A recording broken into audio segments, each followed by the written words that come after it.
It is September 1st. I don't know what it is about a brand new month that gets me so excited. It just feels like new opportunities, correct the wrongs from last month. Like, I just love planning for stuff. And today we're gonna plan our September budget. I'm gonna take you step by step with everything that I do every single month with planning for it and seeing where all of our money is going. I love saying every single detail of someone's finances, so I thought I would share it with you guys. So this is what I use to budget every month. This is my budget template that I actually created using Google Sheets. If you need some place to do your budget, I'll put the link to my Etsy shop in my bio. But the first thing I'm gonna do is go back to my August tab and just copy my expenses from that month, just because they're mainly the same except for a few things that I'll modify just so I don't have to remember everything from scratch. I have the dates that they're due and everything like that on there. So I'm gonna copy this and paste it over here. Now, some things that are changing. The internet bill for this month is going to be $31.99. So basically we have Spectrum and they hiked up our price. You know how they do that once a year. We called them in July 31st, requesting that it remain the same instead. They had agreed to it, but it didn't reflect in my price. So after a lot of back and forth, they had to rectify this month's bill. And then moving forward, it's gonna go back to being $50 a month instead of the $63 that they were trying to hike it up as. With our phone bill, we actually just switched phone companies twice in August. We used to have Cricket, which we've had them for years, but some people had told us about Mint Mobile. They actually go off of T-Mobile's towers, and we wanted to go with them because I like how they let you pay your bill in full, like 3 months, 6 months, or 12 months, something like that. Let you pay it early, and they also had a plan to do like $15 a month. So I was ready and willing to try them out because that would be saving us a significant amount of money. However, when my husband was watching YouTube videos, it was buffering, and I also noticed the same thing at home. So they have a 7-day money back guarantee. We canceled with them on day 5. We switched to Spectrum Mobile because with them having internet with them, whenever we were talking with them on the phone as early as last year, they were advertising if you start a phone service with them for 1 year, you can have one line free, and the other line would only be $30 a month. So you're telling me I get to pay $30 for 2 lines for a year? Sign me up, please. So as far as our phone bill, we are only gonna have to pay $30, and then I'm gonna fix these dates. So this will be on September 20th. YouTube TV, it's basically takes place of our cable. We don't have cable, and YouTube TV is essentially like a streaming service for like cable. We can watch anything on there. So essentially, I know that's expensive, but think of that as our cable. YouTube Premium, my understanding is that it's cheaper. However, we have the type where you can like have a family plan, so I can watch it on my device and then like up to 5 other people. So that's why it's a little bit more. This, the 11th, and then our internet gets charged actually on the 6th, I believe. And then phone, that's gonna be, since that's a new bill, I wanna say that that is going to be on the 18th, I think, but I'm gonna have to come back and double check. Either way, it's gonna be on auto pay. Electric bill has been continuously hiking up a little bit. I'm gonna go on a whim and say it's probably gonna be $150 this month. Obviously, we haven't gotten it yet, but we're gonna go with that. I'm gonna say it's probably gonna go down. If not, whatever, we'll adjust when it comes. Groceries is still the plan to get to $550 a month. And then our mortgage payments, how we do that is, our minimum is $1070, but we pay it every time we get paid, and then we get paid twice a month. So the first time I paid $2,000. The second time I've used to pay a $2,500 straight to principal, but now since June, we're paying our interest charges. Like whatever our interest charges, we're making an additional principal payment in the amount of that cost. Can't remember exactly how much our interest is set to be for the month of September, but I know that it goes down by $11-ish, and it was $145 in August. So let's just say $135. Actually, it was $146 in August, and I just rounded up and paid like additional $150. So really, I don't even need to separate these. I'll just put them together because I just make it all at once. So if I add 135 plus 250 or 2,500, that would be 2,635. we pay the second time, that'll be a total of $4,635. Let's go back to income. This month we're getting paid on September 13th. Wait, no. September 6th. And September 20th. So altogether, we're estimating both of our checks to come to $3,400-ish. Automatically, bi-weekly, we have $200 go to a separate account, which is like our spending account that we will spend any money out of. So we don't really calculate that with our bills because it automatically goes to a completely separate account than like all of our bills. So that's $200 bi-weekly, and that's just for spending. So what I'm going to do, or what I always do, is just configure the income as being less that $200. So that would come to about $3,230. 3,200 is what we're going to estimate for. And we will estimate that for both paychecks. And this will be the first paycheck.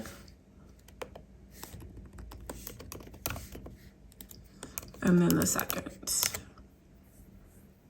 And then we do have some side hustle money that we're expecting, which is money that I make from TikTok that will get paid mid-month. I'm expecting about $640 from that, but it's like a little bit of fees that come out in order to have it actually transferred to your account. So less, obviously I have to also account for taxes and everything. Let me see. I can't remember exactly how much the taxes would end up being, or not taxes, but the fees to transfer it. So I'm just gonna say, let's just say like $20. And then I also put money aside, 25% for taxes. So 620 times 0.25%, $155 is usually what I will do. So let's just say 150. 620 minus 155. And let me see, how much would that leave me with? If I subtracted 620, 465. So we're gonna just plan for the amount after tax and fees being 465. We're gonna get that on September 15th. So that comes to about $6,865 that I'm expecting for September. We are expecting a little bit more from Etsy, just from like selling these budget templates. I'm not going to expect it to be more than $50. So I'll just also plan for that. Usually like with it's like $50, I don't really put money aside from taxes for that. Let's say, so 465 plus 50 is, I think, 515. And we'll just keep the date the same, even though it's a different date that comes in. So this is all the spending, obviously, once we start spending money, which actually I did just pay our car insurance today, literally like an hour ago, which feels amazing because we pay it in advance, like we pay the 6 months in advance. So that means that another payment isn't going to be due until March, which means that next time we pay our car insurance, we're going to be 4 months away from paying off our freaking house, man. And that is amazing. But yeah, so the cool thing is kind of how I do it. We have 2 credit cards, one of them being an Apple card, which makes sense for us because we're just Apple users. Anybody who has Apple products, you know, most likely you're going to keep using Apple products like for the foreseeable future. Not only that, but if you're somebody who uses Apple Pay, it makes sense for us to get like an Apple card because a lot of places like with credit cards, they're just like the 1% that they give you back, unless, you know, they have like some places have like the 5% rotating categories. So I just wanted to kind of like maximize as much as we could. With Apple Card, they'll give you 2% anytime you make an Apple Pay purchase, which we use Apple Pay constantly, so it just makes sense for us.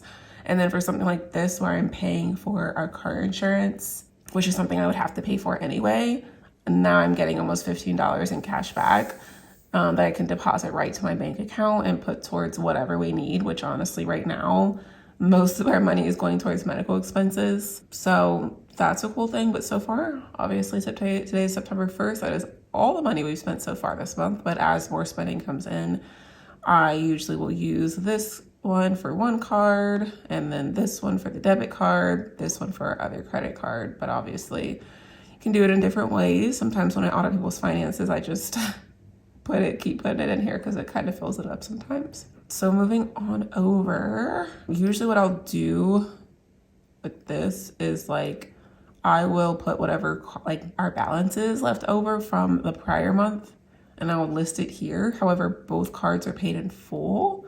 We pay off our balance like typically every time we get paid.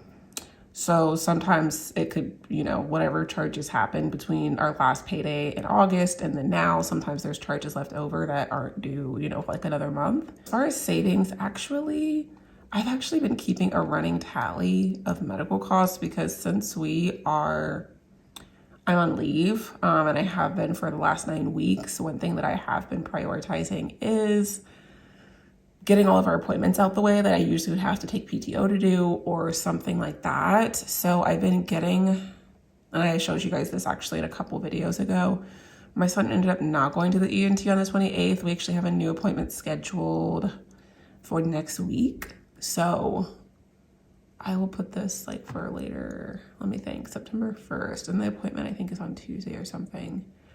But I'll end up coming back to this. For now, I have an appointment on September 3rd at the dentist to finally get some dental work done. That's gonna cost me like $200 per visit. It's gonna be like 400 and something. I'm gonna have to come back and put the exact cost of what it is because I can't recall at this very moment, but I am gonna go ahead and at least put the dates in there of when my appointment is. One is on the 3rd and one is on the 17th. So as far as like what we actually need to pay for still, it comes out to be, let me see, this totals out to be $1,100. However, I do have, I think like $600 sitting in our seeking fund for medical cost. So it's like $500. However, then these are gonna be like $450 at least. I'm just gonna put a placeholder here just so I can estimate because I think it's like $450 for both. So if I cut that in half, that's like $225. So I'm gonna just put a placeholder for these just so I can know what I need and just put it in a different color to plan for it. Oops. Let's just put it as orange. So realistically, you know, right now, that's what we would end up being. And it's a little bit cut off on the side of the screen, but it adds it up in the corner here. I don't know if you can see that that's what I'm looking at. The sum of 1,550. We already have like 600, so that leaves us with about 950 needed.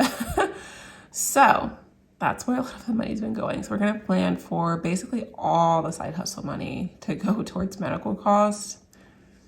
That's where we're at right now. Not to mention we need to start putting money aside for renewing our vehicles. We decided we want to renew both of our vehicles for 5 years this year, which I'm excited about just because that year comes up so fast when it's due again. And I would love to make it so it's something we don't have to worry about for many, many years. So 5 years comes to $540. Obviously with these medical costs right now, we do not have the means to put money away for that, but it's not going to be due until my husband's birthday, which is in November.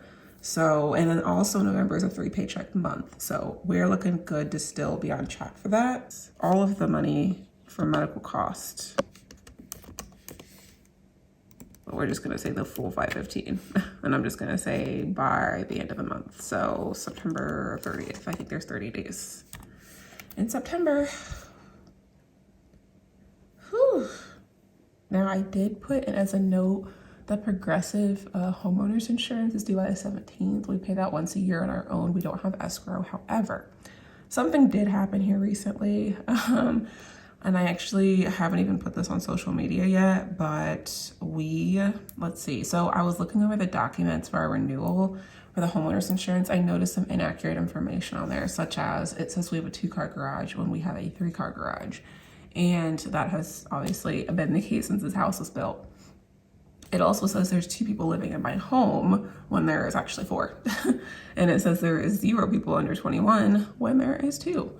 So obviously that sounds simple. It sounds like it's not that big of a deal. However, when I think about like something happening and them needing to cover us for something, I could easily see them saying, oh, you have this many people in your home. Actually, it says you only have two, we're only insuring you for this, whatever, you know? So I want them to have the accurate information, and I called them because I wanted to inquire about something else, which was like a sewer line. Like I saw a video online about you should inquire with your insurance about sewer lines. Ultimately, she ended up saying that it wasn't something that could be written into this specific policy. Apparently, like, you know, it depends on what kind of like the insurance that we have, whether or not they can write it into the policy. Anyway, her expertise told me that she's not even worried about that for me because our house is only 4 years old, and you know, trees are new. There's nothing that's going to like uproot the ground and pull out those sewer lines, things like that. So I'm gonna listen to her, but I'm also going to revisit it within the next year or so.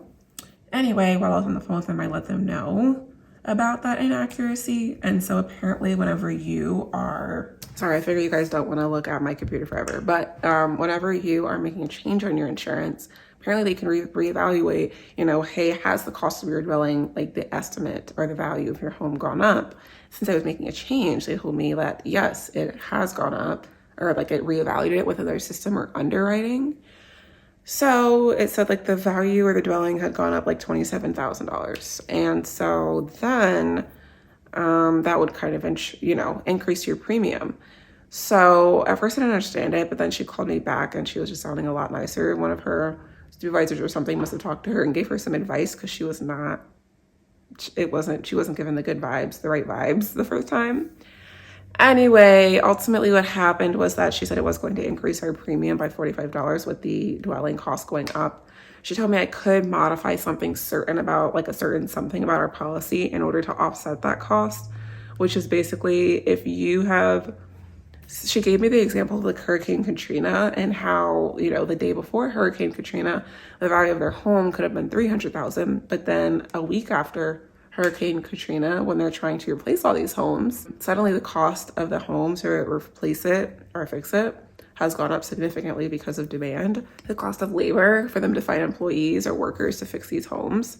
And so what you can do in that situation when your dwelling evaluation cost is only X amount of dollars to cover it, you can dip into something else, which I need to remember the name of this that she specifically, that I saw on there because I want to get it right. It's called increased replacement costs on dwelling is what they would essentially tap into. Like what mine says for this upcoming policy, it says like 200,000.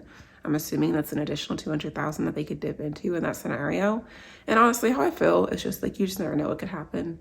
Honestly, like what if something like that did happen? Like obviously no one expects it, but what if something like that did happen and that I don't have that extra cost because I wanted to sacrifice $45. So I told her just leave it all on there, just update the information to update and keep that increased replacement cost on dwelling on my policy, and I would just pay the extra $45.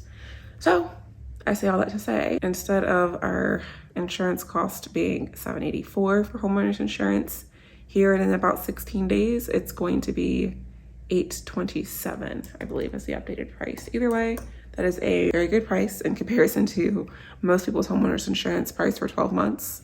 I think that comes out to be like 100 and something. Actually, I don't think it even just comes out to be that. 827 divided by 12 comes out to $68 a month. So I cannot complain. I am very blessed and thankful that our costs are pretty low. Another thing is that as far as like income that I'm not banking on because it's not for certain, but my plan is to get the ebook that I've been working on published and up. I would love it to be by September 17th, which is our anniversary for closing on this home. I would love that. Ultimately, my real goal though is to get it done before I have to go back to work, which is September 23rd, which is like an extra week. So if I could do that, my hopes is that by the end of this month, I could start getting income for that book. In a perfect world, you know. I'm not going to put any expectations on it. It's taking me a lot of time. I'm being patient with it and I'm spending my time working on it. And it's also valuable to other people pretty much with at whatever stage you're in with life. But yeah, so hopefully that could also bring in some extra income to save for other things. Like I've had a goal of saving a certain amount of money towards us going to the Olympics in 4 years, which is very far off, but I do have I want to save for it monthly. We did not meet that goal in August, which was the goal of saving at least $125. The only thing I was able to save towards that was just the monthly interest that we earned on our high-yield savings account, which was just under $60. And I'm not upset about that. Don't get me wrong. I'm just saying that like when you set a goal, you want to do everything you can to accomplish that goal. But just these medical expenses have been adding up. The way my insurance works is like we have an $8,000 deductible. So typically how medical insurance works is in certain, whatever, depending on your policy, you have to meet your deductible before insurance starts paying for stuff. However, with my insurance, I did learn that if you're in network with a provider, or if the insurance is in network with a provider, they will essentially give you a discount. So if they bill my insurance, let's say for $250, I don't have to necessarily pay $250, even though I haven't reached my deductible. Usually my insurance, like it'll be some type of discount associated where I could end up paying $100, $130, something like that, which is still a significant amount of money. I don't regret anything per se, just because I didn't really see this coming. I didn't see us being like on leave where I would want to get all these appointments out the way. Either way, I'm thankful for the time off and I want to get everything done that I can. So that's what's really most important to me. I know the money is going to come and the bills are going to get paid, so I'm not worried about it per se, but it's just, you know, when that money comes in, that's what I put it to, because we have expenses coming up. That's what we're doing for sinking funds. Sinking funds are so important, guys. Sorry, that was my air fryer just popping. Anyway, when it comes to like the first paycheck of the month, that's when we'll put money aside for these expenses.